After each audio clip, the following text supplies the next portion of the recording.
Los últimos rayos del sol de diciembre se filtraban entre los rascacielos de la Ciudad de México, pintando el cielo de tonos dorados y rojizos. Desde su penthouse en Polanco, Ricardo Montero contemplaba el paisaje urbano que se extendía ante él, una vista privilegiada desde el piso 40 que le había costado millones, pero que no llenaba el vacío que sentía en su interior. A sus 45 años, Ricardo había construido un imperio tecnológico que lo había convertido en uno de los empresarios más exitosos de Latinoamérica. Tech Montero, su empresa, era líder en desarrollo de software y soluciones digitales, empleando a miles de personas y generando beneficios millonarios. Sin embargo, en momentos como este, cuando el silencio invadía su lujosa oficina, todo ese éxito parecía insignificante. En sus manos sostenía una fotografía desgastada, la única posesión que conservaba de su infancia en el orfanato San Juan. La imagen mostraba a un niño serio de 10 años, sosteniendo un libro de matemáticas, con una mirada determinada que ya entonces anticipaba su futuro. Era su único vínculo tangible con aquel pasado que había tratado de dejar atrás, pero que siempre regresaba en estas fechas navideñas. Señor Montero, la voz de María, su asistente personal durante los últimos 12 años, interrumpió sus pensamientos. La junta directiva está esperando en la sala de conferencias. El señor Ramírez insiste en que es crucial discutir la fusión con Tech Global antes de fin de año. Ricardo continuó mirando por la ventana, observando cómo las luces de la ciudad comenzaban a encenderse una a una. Cancélala, respondió sin voltear. Este año quiero hacer algo diferente. Pero señor, los accionistas. María, la interrumpió suavemente, ¿cuántos años llevas trabajando conmigo? 12 años, señor. Y en todo este tiempo, ¿cuántas navidades he pasado realmente celebrando, en lugar de estar en juntas o eventos corporativos? María guardó silencio, sabiendo la respuesta. Ricardo finalmente se giró, y ella notó que sostenía el periódico del día. En la página principal, un artículo llamó su atención: Orfanato San Juan en crisis, histórica institución necesita reparaciones urgentes. ¿Sabes qué es esto, María? Ricardo señaló el artículo. Es el lugar donde crecí. El lugar que me dio una oportunidad de estudiar, de soñar con algo más. Y ahora está cayéndose a pedazos. Se acercó a su escritorio y abrió un cajón, sacando una carpeta antigua. Dentro había más fotografías del orfanato, documentos amarillentos que testificaban su paso por aquella institución. Cada año donamos millones a diferentes causas, continuó. Construimos escuelas, hospitales, centros comunitarios. Pero nunca he vuelto allí. Nunca he mirado a los ojos a los niños que, como yo, están esperando una oportunidad. María observó cómo su jefe, normalmente tan controlado y profesional, parecía transformarse ante sus ojos. Había una vulnerabilidad en su voz que nunca había escuchado antes.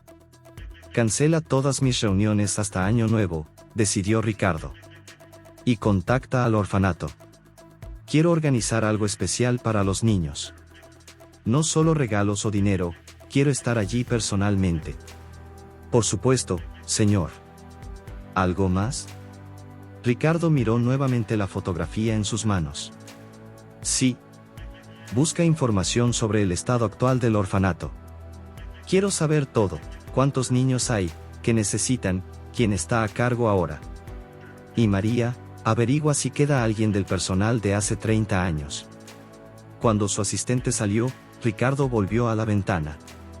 La Ciudad de México se extendía ante él, una metrópolis de luces y sombras, de riqueza y pobreza, de historias entrelazadas. En algún lugar allí abajo estaba el edificio donde había comenzado su historia, donde un niño solitario soñaba con cambiar el mundo a través de la tecnología. Su teléfono vibró con mensajes urgentes de la junta directiva, pero por primera vez en años, los ignoró completamente. En su mente ya estaba formándose un plan, una forma de cerrar el círculo que había comenzado 3 décadas atrás. Este año será diferente, murmuró para sí mismo, guardando la vieja fotografía en el bolsillo de su costoso traje italiano. Es tiempo de volver a casa. El antiguo edificio del orfanato San Juan se alzaba contra el cielo de la tarde, sus paredes desgastadas contando silenciosamente historias de décadas pasadas. Ricardo Montero detuvo su Mercedes negro frente a la reja oxidada, sintiendo cómo el peso de los recuerdos caía sobre sus hombros. El patio de juegos, con sus columpios chirriantes y su resbaladilla descolorida, parecía mucho más pequeño de lo que recordaba. ¿Estás seguro de que quiere entrar solo?, preguntó María desde el asiento del pasajero.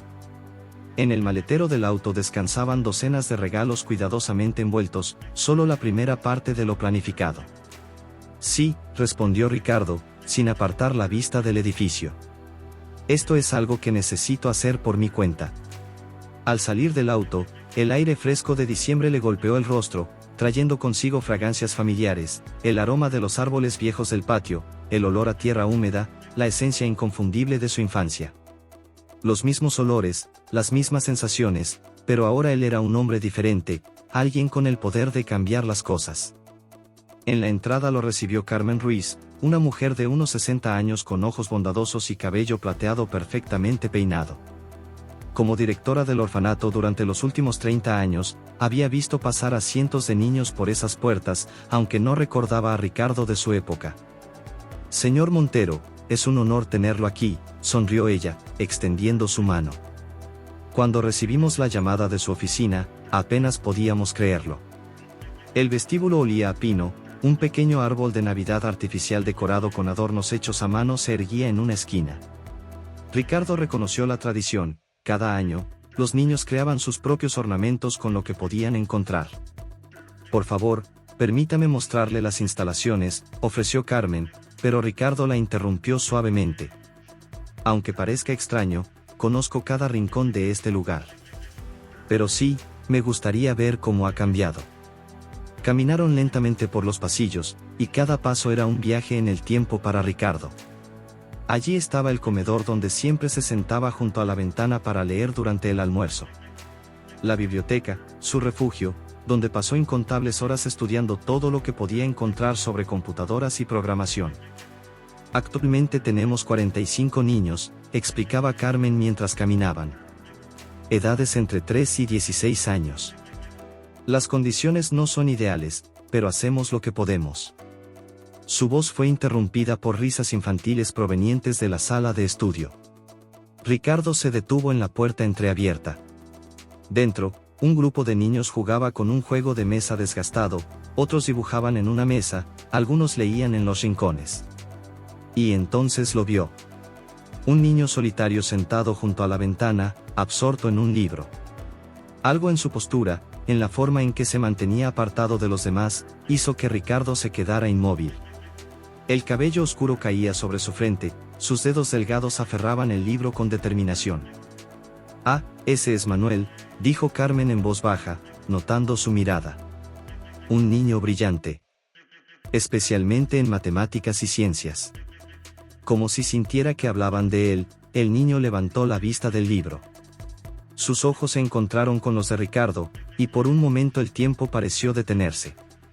En esa mirada seria e inquisitiva, Montero vio el reflejo perfecto de sí mismo 30 años atrás, la misma curiosidad, la misma soledad, el mismo anhelo de entender el mundo que lo rodeaba.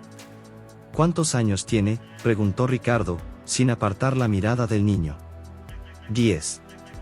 Lleva con nosotros poco más de un año. Su madre falleció en un accidente automovilístico. Ricardo dio un paso hacia la puerta, pero se detuvo cuando vio cómo el niño se tensaba, notando su movimiento. No se relaciona muy bien con los adultos, explicó Carmen. Después de lo que pasó. Lo entiendo, respondió Ricardo en voz baja. Créame, lo entiendo perfectamente. Continuaron su recorrido, pero los pensamientos de Ricardo permanecieron en aquella sala, con el niño junto a la ventana. Carmen le mostraba los dormitorios, le hablaba sobre los problemas con la calefacción y el techo con goteras, sobre la necesidad de renovar las instalaciones sanitarias y reemplazar las ventanas. Pero él solo escuchaba a medias, su mente ya trabajando en algo completamente diferente. ¿Qué le gusta leer a Manuel?, preguntó de repente, interrumpiendo la explicación de Carmen sobre el estado de las tuberías. Oh, principalmente libros científicos. ¿Puede creerlo? El otro día pidió un libro de programación. A su edad. Pero por supuesto, no tenemos nada así aquí. Ricardo sonrió. La historia se repetía, pero esta vez él estaba del otro lado del espejo. Carmen, dijo, deteniéndose en medio del pasillo. Quiero hacer más que solo traer regalos esta Navidad. Mucho más.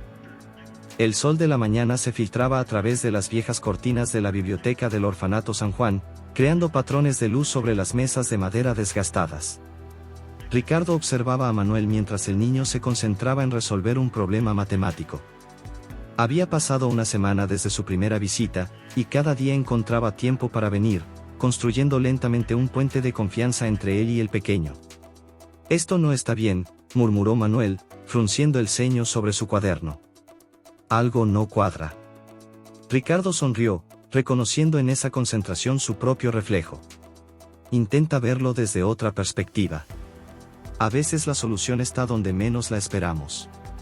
El niño levantó la mirada, un destello de comprensión iluminando sus ojos. Sus dedos, manchados de tinta, rápidamente escribieron una nueva solución. «Aquí está. Ahora sí funciona». «Excelente», dijo Ricardo, sacando de su maletín un libro nuevo. «Te traje algo. Es una introducción a Python, un lenguaje de programación moderno. Creo que te resultará interesante». Los ojos de Manuel brillaron por un momento, pero luego se apagaron. Apartó el libro suavemente. «Gracias, pero no puedo aceptarlo». «¿Por qué no?» «Porque nada es gratis», respondió el niño con una seriedad que no correspondía a su edad. «Todos siempre quieren algo a cambio». Esas palabras golpearon a Ricardo como un puñetazo al corazón. Recordaba haber pensado exactamente lo mismo a esa edad, como había perdido la fe en la bondad desinteresada después de quedarse solo. «Sabes», comenzó, eligiendo cuidadosamente sus palabras, «hace muchos años, yo me sentaba en esta misma biblioteca. En esta misma mesa. Y al igual que tú, soñaba con aprender a programar». Manuel lo miró con incredulidad. «¿Usted vivió aquí?» «Sí. Hace 30 años. ¿Y sabes qué he aprendido desde entonces? A veces las personas hacen cosas simplemente porque es lo correcto. Porque alguien los ayudó una vez, y ahora quieren ayudar a otros». En ese momento, la puerta de la biblioteca se abrió suavemente, y una pequeña figura apareció en el umbral. Ana, la hermana de Manuel, abrazaba a su inseparable osito de peluche, un juguete gastado pero claramente querido. «Manuel», llamó a su hermano con voz suave, «prometiste leerme un cuento antes del almuerzo». El niño inmediatamente comenzó a recoger sus cosas, pero Ricardo notó cómo deslizaba cuidadosamente el nuevo libro de programación en su desgastada mochila. «¿Puedo revisarlo esta noche?», preguntó con timidez. «Por supuesto. Es tuyo». Cuando los niños se fueron, Carmen entró en la biblioteca. Había presenciado la escena desde la puerta. «Es la primera vez que habla así con alguien desde el accidente», comentó, sentándose junto a Ricardo. «Incluso conmigo, solo responde lo necesario. Pero con usted, es diferente. Hábleme más de ellos», pidió Ricardo. «Del accidente, de su vida antes». La directora suspiró. Su madre, Laura, era profesora de matemáticas. Los criaba sola, nunca conocieron a su padre. Hace un año, volvía tarde de dar clases particulares. Lluvia, carretera resbalosa. Ana estaba con una vecina, y Manuel esperaba a su madre en la escuela. Todavía se culpa, cree que si no fuera por sus clases extras, ella no se habría retrasado. Ricardo sintió que se le encogía el corazón. ¿Y familiares? No encontramos a nadie. En los documentos solo figura la madre. Quizás haya alguien, pero no hemos podido localizar a nadie. Se quedaron en silencio, cada uno perdido en sus pensamientos. Por la ventana se podía ver el patio donde algunos niños jugaban bajo el sol invernal. «Sabe», dijo finalmente Carmen, «Manuel se parece mucho a usted. No en el físico, no. Pero esa mirada, esa seriedad impropia de su edad. Cuando vi su fotografía de niño en el expediente, me sorprendió el parecido». Ricardo asintió. «Lo noté desde el primer día. Es como mirarme en un espejo del pasado». «¿Y qué piensa hacer al respecto?». Observó largamente por la ventana antes de responder. «Quiero ayudarlos. No solo con dinero o regalos. Quiero darles lo que yo no tuve de niño, una familia. ¿Está hablando de adopción? Carmen lo miró atentamente. Es un paso muy serio, Ricardo, especialmente para alguien en su posición. La prensa. La prensa no me importa, respondió con firmeza. Me importan esos niños. Veo en Manuel el mismo potencial, la misma sed de conocimiento. Y Ana, ella me recuerda a la familia que nunca tuve. En ese momento, risas infantiles llegaron desde el pasillo. Ana le contaba algo a su hermano, y Manuel, normalmente tan serio, reía suavemente. Son inseparables, comentó Carmen. Después de perder a su madre, se volvieron aún más unidos. Manuel cuida de su hermana como un adulto. Lo sé, asintió Ricardo. Por eso quiero ayudarlos a ambos. Juntos. Sacó una carpeta de su maletín. Ya he iniciado el proceso. Mis abogados están estudiando todas las posibilidades. Pero antes de seguir adelante, quiero conocerlos mejor. Entender si puedo ser lo que necesitan. ¿Y su trabajo? ¿Su empresa? La empresa puede esperar. Algunas cosas son más importantes que los negocios. Carmen sonrió, ¿sabe? Cuando vino aquí hace una semana, vi a un empresario exitoso que quería hacer una buena acción. Ahora veo a un hombre que ha encontrado su camino de regreso a casa. La oficina de Ricardo en el penthouse se había transformado sutilmente durante las últimas semanas.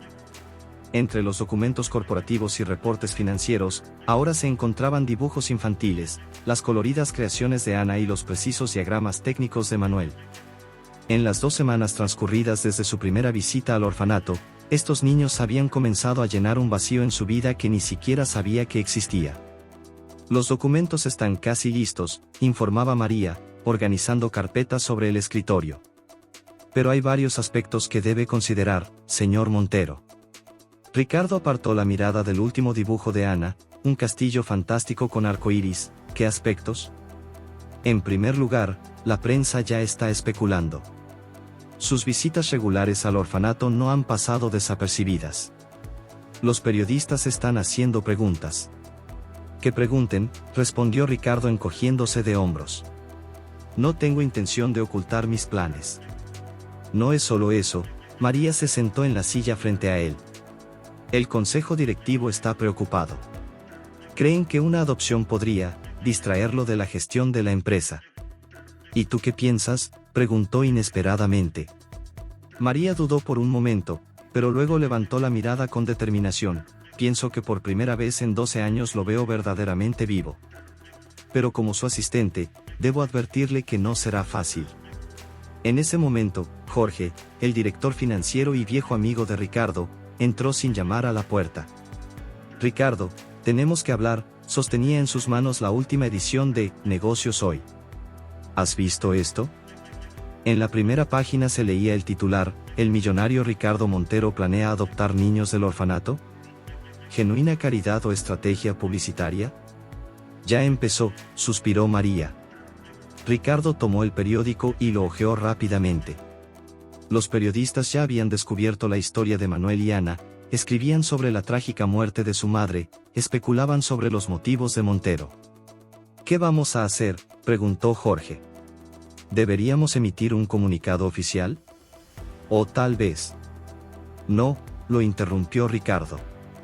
Nada de comunicados. No quiero convertir esto en un circo mediático. Estos niños ya han sufrido bastante. Se acercó a la ventana, contemplando la ciudad que se extendía bajo él. En algún lugar, en ese viejo edificio del orfanato, Manuel estaría probablemente leyendo su libro de programación, mientras Ana dibujaba sus mundos mágicos. Saben, comenzó sin voltearse, ayer Manuel me mostró su primer programa. Una calculadora simple, apenas unas líneas de código. Pero sus ojos. Hubieran visto cómo brillaban. Y Ana, me preguntó si era verdad que yo había vivido en el orfanato, como ellos. Y cuando le dije que sí, simplemente tomó mi mano. Solo tomó mi mano, ¿entienden? Se volvió hacia sus empleados. Sé que esto no será fácil. Sé que tendré que sacrificar muchas cosas, hacer muchos cambios. Pero debo hacerlo. Pero la empresa, comenzó Jorge. La empresa sobrevivirá, dijo Ricardo con firmeza. Tú manejas perfectamente las finanzas, María conoce todos los procesos. No voy a desaparecer completamente, solo reorganizaré mis prioridades. En ese momento sonó el teléfono. María atendió, escuchó y palideció. ¿Qué sucede?, preguntó Ricardo. Llamaron del orfanato. Encontraron algo mientras organizaban documentos antiguos. Información sobre posibles familiares de Manuel y Ana. Ricardo sintió que el suelo se movía bajo sus pies. ¿Qué? ¿Qué familiares? No están seguros todavía. Algunas cartas viejas dirigidas a su madre. Carmen pide que vaya lo antes posible. Tomó su abrigo. María, cancela todas las reuniones. Jorge, mantén en espera el proyecto de fusión. Necesito ir ahora mismo. Ya en el ascensor, sacó su teléfono y abrió una fotografía tomada el día anterior, Manuel mostrándole algo a Ana en el libro de programación, ambos sonriendo. Esa foto había sido su fondo de pantalla durante las últimas 2 semanas.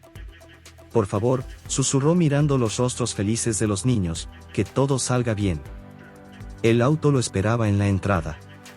El chofer, ya acostumbrado a los viajes frecuentes al orfanato, arrancó sin necesidad de instrucciones. Ricardo miraba la ciudad pasar por la ventana, pensando en cómo estos niños se habían convertido tan rápidamente en una parte esencial de su vida, como habían llenado un vacío que llevaba años cargando. Posibles familiares. Esto podría cambiarlo todo. O no cambiar nada. Pero lo principal era hacerlo mejor para los niños. Incluso si eso significaba una nueva pérdida para él mismo. El despacho de Carmen olía a papel viejo y polvo. Sobre el escritorio descansaba una carpeta de cartón desgastada por el tiempo. Ricardo se sentó en la gastada silla de cuero, intentando controlar el temblor de sus manos mientras la directora del orfanato revisaba cuidadosamente los documentos. Encontramos esto durante la limpieza del archivo antiguo, explicaba ella, sacando sobres y fotografías. Son cartas dirigidas a Laura Martínez, la madre de Manuel y Ana. De su hermana, Teresa. Ricardo se inclinó hacia adelante. ¿Hermana? Pero en los documentos de los niños no hay mención de ninguna tía. Porque las hermanas no se hablaban desde hace años. Según las cartas, Teresa se mudó a Guadalajara hace más de una década. Tuvieron una fuerte discusión, aquí no hay detalles, pero parece que fue algo serio. Le extendió una fotografía descolorida. En ella, 2 mujeres jóvenes sonreían a la cámara, tan parecidas que podrían ser gemelas. Esta es la última carta, Carmen mostró un sobre con fecha de hace 3 años. Teresa intentaba reconciliarse. Pero aparentemente, nunca recibió respuesta. Ricardo estudiaba la fotografía atentamente. Una de las mujeres era definitivamente la madre de Manuel y Ana, había visto su foto en el expediente de los niños. En sus ojos brillaba la misma determinación que veía en Manuel. ¿Han localizado a esta Teresa?, preguntó, esforzándose por mantener la voz firme. Estamos intentando. Ya no vive en la dirección que aparece en el sobre. Pero sabemos que era maestra en Guadalajara. Quizás aún lo sea. En ese momento, unos suaves golpes en la puerta interrumpieron la conversación. Era Ana, con su inseparable osito de peluche. Carmen, ¿puedo? Manuel pregunta cuándo será la clase de matemáticas. La niña se detuvo al ver a Ricardo. Después de 2 semanas, se había acostumbrado a su presencia, incluso había comenzado a confiar en él. Ahora miraba alternativamente a Ricardo y a Carmen, insegura. Señor Ricardo, su rostro se iluminó de repente. ¿Se quedará hoy para la cena? Manuel quiere mostrarle el nuevo programa que escribió. Ricardo sintió que se le encogía el corazón. Ese apego infantil tan puro, esa confianza absoluta, ¿cómo podía arriesgarse a perder esto? Claro que sí, pequeña, sonrió. Ve con tu hermano, iré en un momento. Cuando la puerta se cerró tras la niña, Carmen habló suavemente, se han encariñado mucho con usted. Especialmente Manuel. Ha cambiado desde que usted empezó a venir. Lo sé, Ricardo se acercó a la ventana. Y por eso mismo debemos encontrar a su tía. Tienen derecho a saber que tienen familia de sangre. Aunque esto arruine sus planes. Se quedó largo rato en silencio, observando el patio donde los niños jugaban. Manuel estaba apartado, vigilando a su hermana, listo para intervenir si lo necesitaba. «Sabe», dijo finalmente, «cuando tenía su edad, soñaba con que algún día aparecería algún familiar. Cualquiera, un tío lejano, una prima segunda. Alguien que dijera, no estás solo. Tienes familia. No puedo negarles esa posibilidad». Carmen se acercó a él, «¿Y si ella no quiere o no puede hacerse cargo? Entonces encontraremos una solución. Lo importante es que los niños conozcan la verdad. Todas las cartas deben estar sobre la mesa». Sacó su teléfono. «Pediré a mi gente que ayude con la búsqueda. Tenemos más recursos».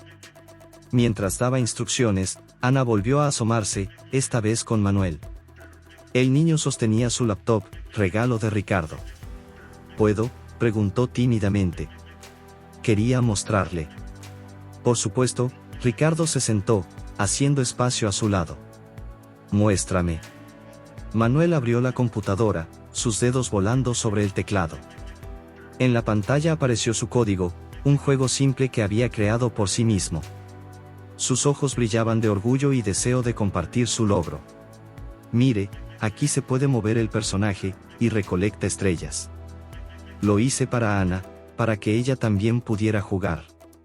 Ricardo escuchaba sus explicaciones, notando la lógica en la construcción del programa, la atención a los detalles.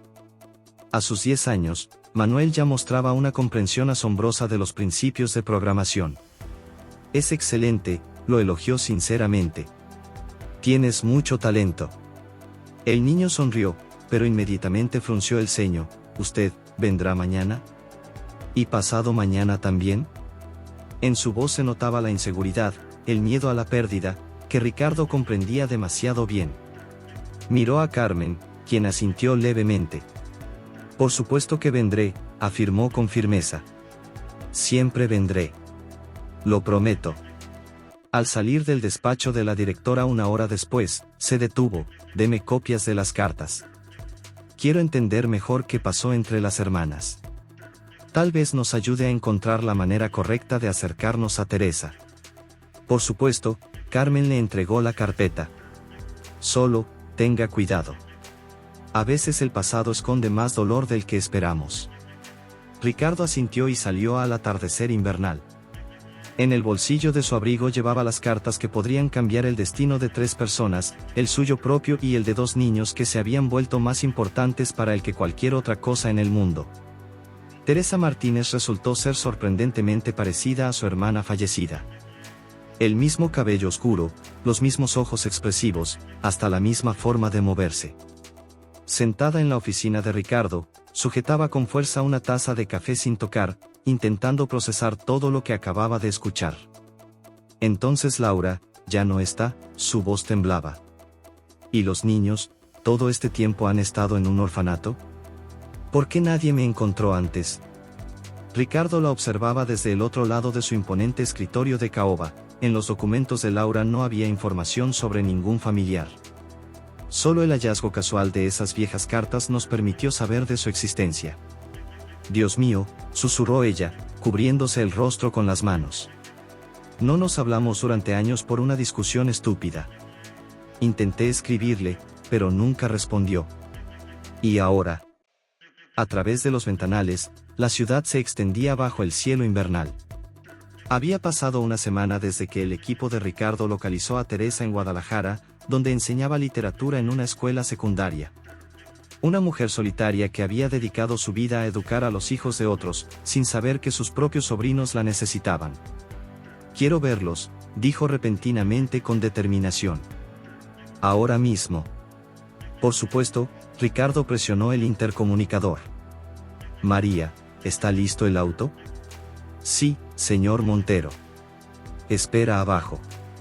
Durante el trayecto al orfanato, Teresa preguntaba incesantemente sobre los niños. Ricardo le habló de las habilidades matemáticas de Manuel, su interés por la programación, los dibujos de Ana y su amor por los cuentos de hadas. de cómo los hermanos se apoyaban mutuamente, como Manuel protegía a su hermana menor. Son muy unidos, concluyó. Después de perder a su madre, ese vínculo se fortaleció aún más. Como Laura y yo, dijo Teresa suavemente. También éramos inseparables en la infancia. Hasta aquella estúpida pelea. ¿Puedo preguntar qué sucedió? Ella permaneció en silencio largo rato, observando la ciudad pasar por la ventanilla. Discutimos por la herencia de nuestros padres. Específicamente, por un apartamento en el centro. Yo quería venderlo y dividir el dinero, pero Laura insistía en conservarlo. Decía que era el recuerdo de nuestros padres. Nos dijimos cosas terribles. Luego me mudé a Guadalajara, y el orgullo nos impidió dar el primer paso hacia la reconciliación. ¡Qué tontas fuimos! El auto se detuvo frente al orfanato. Teresa se quedó inmóvil al ver el edificio. No estoy lista, susurró. ¿Qué les voy a decir? ¿Cómo les explico que no los busqué antes? Solo sea honesta, respondió Ricardo. Ellos entenderán. Especialmente Manuel, es muy maduro para su edad. En el despacho de Carmen ya los esperaban. Manuel estaba junto a la ventana con su laptop, Ana dibujaba en una mesita pequeña. Al ver a Ricardo, los niños sonrieron, pero inmediatamente miraron con curiosidad a la desconocida. Hola, comenzó Teresa con voz temblorosa. Yo, soy su tía. La hermana de su mamá. Ana dejó caer su lápiz. Manuel cerró su laptop, sus ojos se agrandaron por la sorpresa. Tenemos una tía, susurró Ana. Sí, mi amor, Teresa se arrodilló junto a la niña. Y lamento mucho, muchísimo, no haberlos encontrado antes. Sacó de su bolso una fotografía antigua. Miren, aquí estamos su mamá y yo cuando éramos jóvenes. Se parecen tanto a ella. Manuel se acercó, estudiando detenidamente la fotografía. Mamá nunca habló de ti. Nos peleamos hace mucho. Por una tontería. Si hubiera sabido. Su voz se quebró. Ana, siguiendo un impulso infantil, la abrazó repentinamente. Teresa estrechó a la niña contra sí, sin contener las lágrimas. Ricardo permanecía junto a la puerta, sintiéndose como un intruso en este momento de reunión familiar. Pero entonces Manuel se volvió hacia él. ¿Usted, ya no vendrá más? Había tanto miedo en su voz que a Ricardo se le encogió el corazón. Miró a Teresa, quien levantó la cabeza. No, Manuel. El señor Ricardo no dejará de venir. ¿Por qué? Porque la familia no es solo quien comparte nuestra sangre. Es quien nos ama y nos cuida. ¿Verdad? Ricardo asintió, sintiendo un nudo en la garganta. En ese momento comprendió que encontrarían una solución. Debían encontrarla. Por estos niños, por su futuro, todos podrían formar una familia, aunque fuera poco convencional. No me iré a ninguna parte, dijo con firmeza. Lo prometo. En la sala de juntas de Techmontero reinaba un silencio tenso. 12 miembros del consejo directivo se sentaban alrededor de la larga mesa, mirando a Ricardo con una mezcla de incredulidad y preocupación. Acababa de presentarle su plan, una decisión sin precedentes que podría cambiar no solo su vida, sino también el futuro de la empresa. Permítame aclarar, habló Roberto Sánchez, el miembro más antiguo del consejo. No solo quiere adoptar a 2 niños del orfanato, sino también proporcionar una vivienda a su tía cerca de usted. Y además planea reducir su participación en la gestión de la empresa a 3 días por semana. Exactamente, respondió Ricardo con calma.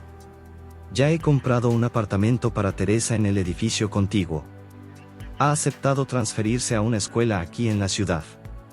Esto permitirá que los niños mantengan contacto con su único familiar de sangre, sin romper los vínculos que hemos formado. Pero ¿cómo se verá esto ante la opinión pública?, protestó Lucía Vega, directora de Relaciones Públicas.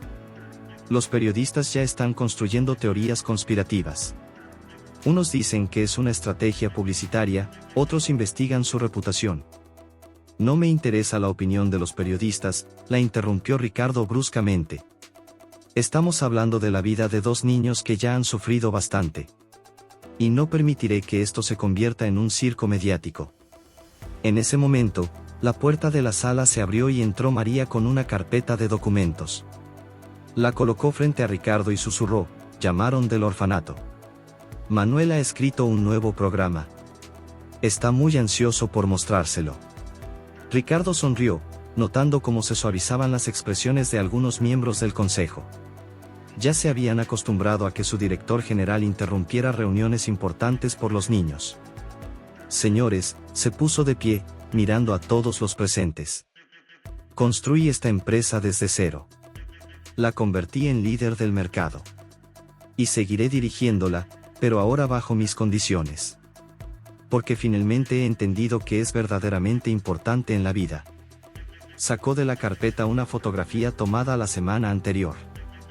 En ella, Manuel le mostraba algo a Ana en la pantalla de la computadora, mientras Teresa los observaba con ternura. Ricardo presionó un botón y la imagen apareció en la gran pantalla de la sala. Mírenlos, dijo en voz baja. Esto no es una estrategia publicitaria. No es filantropía. Es familia. Mi familia. Y si alguno de ustedes no puede entenderlo o aceptarlo, estoy dispuesto a comprar sus acciones ahora mismo. El silencio inundó la sala. El primero en hablar fue Jorge, su viejo amigo y director financiero. Apoyo a Ricardo. Todos hemos visto cómo ha cambiado en el último mes. Y estos cambios han beneficiado no solo a él, sino también a la empresa. Sus decisiones son más reflexivas, ha empezado a confiar más en el equipo. ¿Pero qué pasa si algo sale mal?, preguntó alguien. ¿Qué pasa si la tía exige la custodia exclusiva? ¿O si la prensa descubre algo comprometedor? Todos hemos firmado los documentos necesarios, respondió Ricardo. Teresa apoya completamente nuestro plan. Entiende que los niños nos necesitan a ambos, el vínculo con su pasado a través de ella, y las oportunidades para su futuro a través de mí. Su teléfono vibró. Un mensaje de Carmen: Manuel está muy nervioso. Dice que el programa podría no gustarle. Ana ha hecho un dibujo para usted. Ricardo miró el reloj. Quedaban 2 horas para el fin de la jornada laboral, pero, ¿cómo medir el tiempo con medidas normales cuando hay niños esperándote? Consejo directivo, se irguió en toda su estatura. Valoro su opinión y su preocupación por la empresa. Pero mi decisión es definitiva. Adoptaré a Manuel y Ana. Teresa vivirá cerca y participará en su educación. Trabajaré según el nuevo horario. Y la empresa solo se beneficiará de tener un director que finalmente ha encontrado lo que buscó toda su vida. Recogió sus documentos y se dirigió a la puerta. Se detuvo en la salida. Y sí, Lucía, puede preparar un comunicado de prensa. Simple y honesto. Sin adornos ni justificaciones. Solo la historia de cómo un encuentro casual en un orfanato cambió no solo la vida de 2 niños, sino también la de un hombre que creía tenerlo todo. La brisa primaveral movía suavemente las cortinas del amplio apartamento en el exclusivo barrio de Polanco. Habían pasado 6 meses desde aquellos memorables acontecimientos en el orfanato, y la vida había cambiado por completo. Ricardo estaba de pie junto a la ventana de su despacho en casa, contemplando una nueva fotografía familiar en un marco de plata, los 4 sonriendo en la casa de campo, felices y unidos.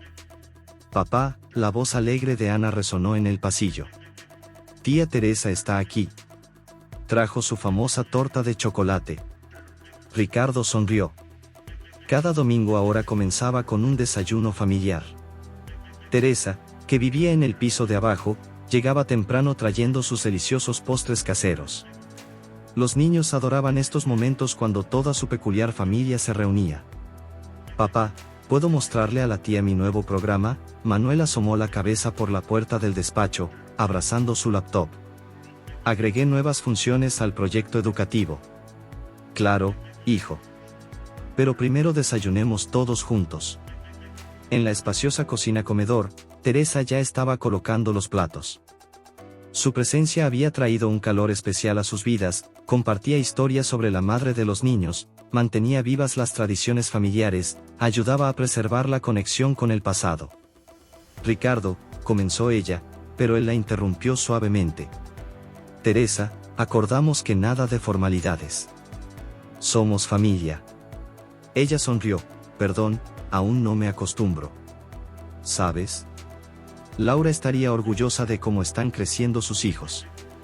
Especialmente Manuel, se parece tanto a ella en su pasión por el conocimiento. Ana, instalada con su cuaderno de dibujo, levantó la vista. ¿Y yo a quién me parezco? Tú, mi sol, heredaste la bondad de tu madre y su alma creativa, respondió Teresa, acariciando el cabello de su sobrina. Y también su sonrisa. Manuel, que configuraba su laptop, preguntó repentinamente, papá, ¿por qué decidiste adoptarnos? Aquel primer día que llegaste al orfanato. Ricardo dejó el periódico y miró atentamente a su hijo. ¿Sabes? Cuando te vi con ese libro junto a la ventana, me vi a mí mismo. Aquel pequeño niño que soñaba con cambiar el mundo a través de la tecnología. Y cuando conocí a Ana, cuando vi cómo cuidabas de tu hermana, entendí que ustedes eran mucho más fuertes de lo que yo fui a su edad. Pero te convertiste en alguien exitoso, observó Manuel. Construiste una gran empresa. Sí, pero, ¿sabes qué aprendí? El éxito no vale nada si no tienes con quien compartirlo.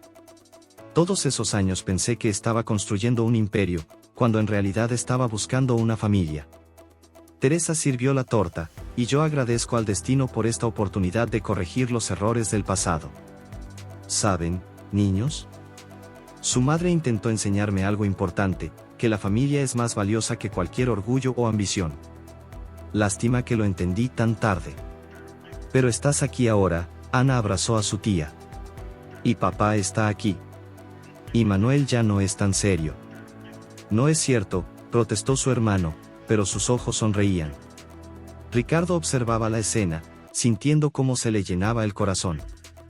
En la pared del salón colgaban dos fotografías en marcos sencillos, una antigua, del orfanato, donde el pequeño Ricardo Montero sostenía un libro de matemáticas, y otra reciente, tomada hacía un mes, donde Manuel presentaba su primer programa serio en la Feria de Ciencias de la escuela. Por cierto, Teresa sacó un sobre de su bolso. Encontré más fotos de su madre. ¿Quieren verlas? Los niños se acercaron inmediatamente.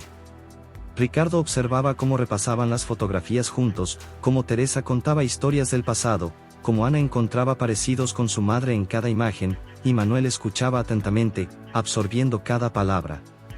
Su teléfono vibró, un mensaje de Jorge sobre un negocio importante.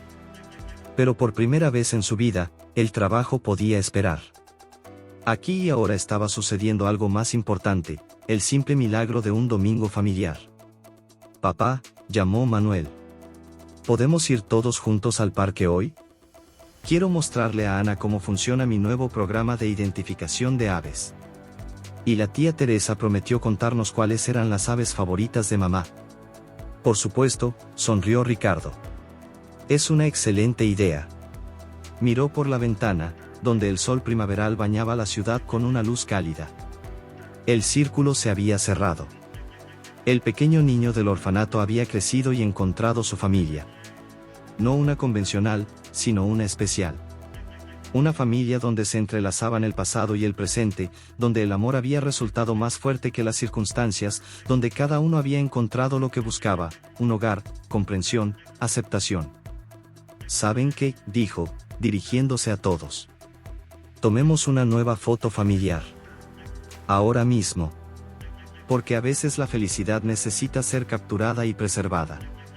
Como una fotografía en un marco. Como un recuerdo. Como el comienzo de una nueva historia.